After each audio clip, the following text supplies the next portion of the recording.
Unfortunately, they don't allow us to fly these in Lutyens, Delhi. This is a DJI drone made in China. This has come from the toy industry. And that's really the powerful thing.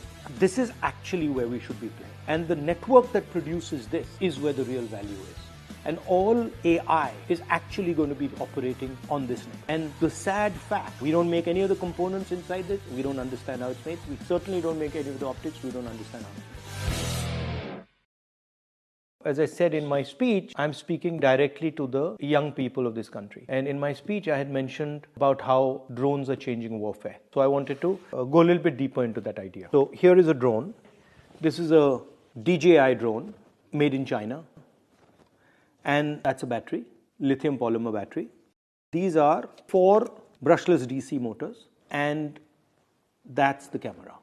So what I was saying was that when you connect these brushless motors to this battery, give it a camera, and allow people to communicate directly with this through FPV unit, you change warfare. This little thing is now making tanks, artillery pieces, large weapons in the Ukraine battlefield pretty much obsolete. I said that industrial systems fight wars. This is actually a commercial product. This is made by a Chinese factory called DJI, and this is actually a toy, right?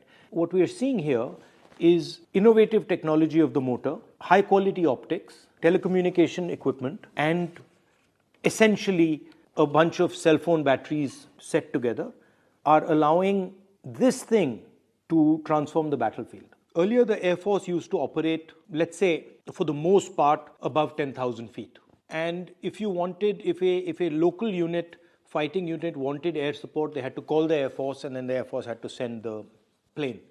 And the plane was big, very expensive, etc. So now what has happened is the Air Force has merged with the platoon, right? So now the platoon itself has its own Air Force, can use that Air Force to strike opponents, and can observe the battlefield. So what has happened is the Air Force has suddenly come all the way to the ground level, and it's built a completely different reconnaissance concept at a much lower level, which means that the battlefield has become much more transparent. You just put a drone up there and then you can see everything that's going on, and then individual units can send their drones to attack. So it's almost illuminated the battlefield in a way that has never been done before. And it's also allowed kinetic energy to be moved around very effectively and targeted very accurately. And the reason it's happened is because of the electric motor and the battery and optics combination.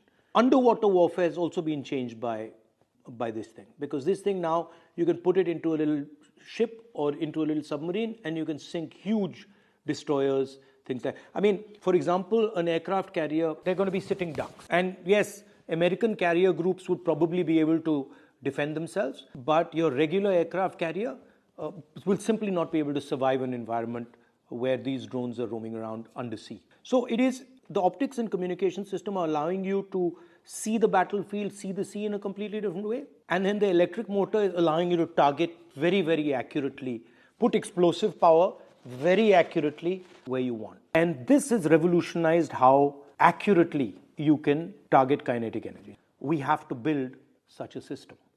And we have to have competence in electric motors. We have to develop competence in optics. We have to develop competence in batteries. This is what is going to be at the heart of the electric vehicle. This is what's going to be at the heart of all robotics. This is what's going to be at the heart of drones. This is what's going to be at the heart of submarines. This is going to be at the heart of toys, warfare, everything. And the sad fact is that we're nowhere here. We don't make any of the components inside this. We don't understand how it's made. We certainly don't make any of the optics. We don't understand how it's made. And that's what my speech was getting at, that this is actually where we should be playing. And the network that produces this is where the real value is. And all AI is actually going to be operating on this network. So for example, when this thing is built, AI is going to be used to order how it's built. When this thing is used, AI will determine how it's used. So when I hear talks about, I heard the Prime Minister say we are going to be number one in AI. I mean, it's complete junk, because you cannot be number one in AI unless you have a production network, or not so effective, but at least you have consumption data. And India has given away its consumption data to large multinational companies, and India doesn't even play in the production space. And so that, what I was saying in the speech is actually it's an industrial vision. And it's essentially saying that we're going to move differently. The reason this thing is so powerful is it can go places that a missile can never go. It can go places a gun can never go. It can chase people, it can hide, it can go into jungles, it can do all sorts of stuff that other weapons cannot do. Right? So that's what we have to understand, that there's a new industrial revolution taking place, a new way of moving taking place. And it's going to be based on this circular motion. Essentially, it's going to transform everything. And what I want, or what I'd like, is that we have thousands and thousands of young Indian people who deeply understand this. And we have another thousands and thousands who deeply understand this. And then thousands and thousands who deeply understand this. And then we've got the core of an industrial system. The last generation industrial system was about mastering the internal combustion engine. And the tragedy right now is that we're talking about all sorts of stuff, but we're not talking about this. And this is, I want Indian imagination to fly like this thing does. War is always about distribution of kinetic force. Kinetic force kills people. How you get kinetic force to kill people is really what war is. This thing completely revolutionizes how kinetic energy moves on the battlefield.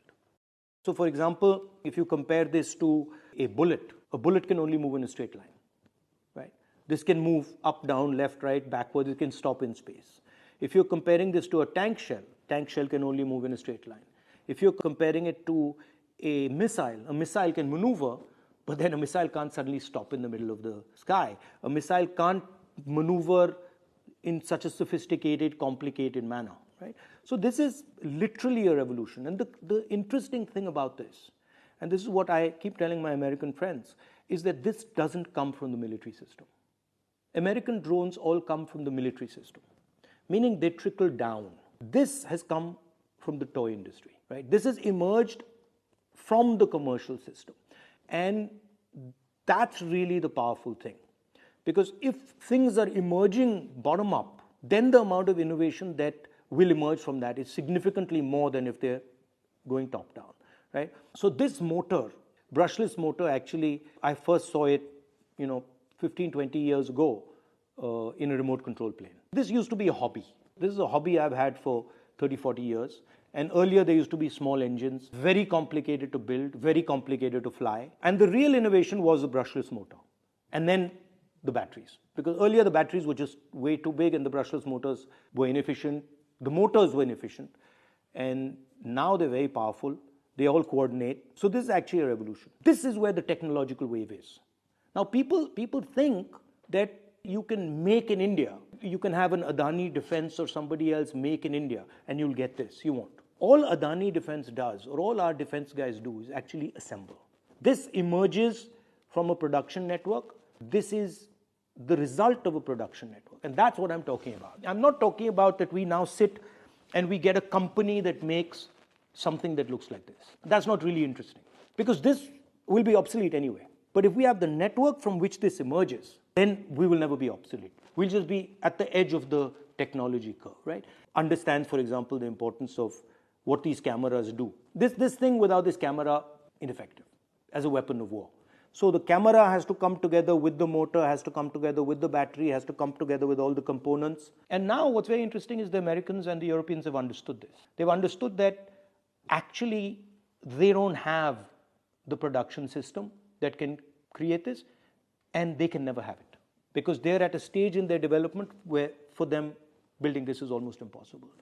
But we can do it, right? We have the engineering know-how, we have the scale, we can potentially develop a strategy where we become, if not masters, at least very competitive in this area. So that's the type of thing that my speech was trying to do.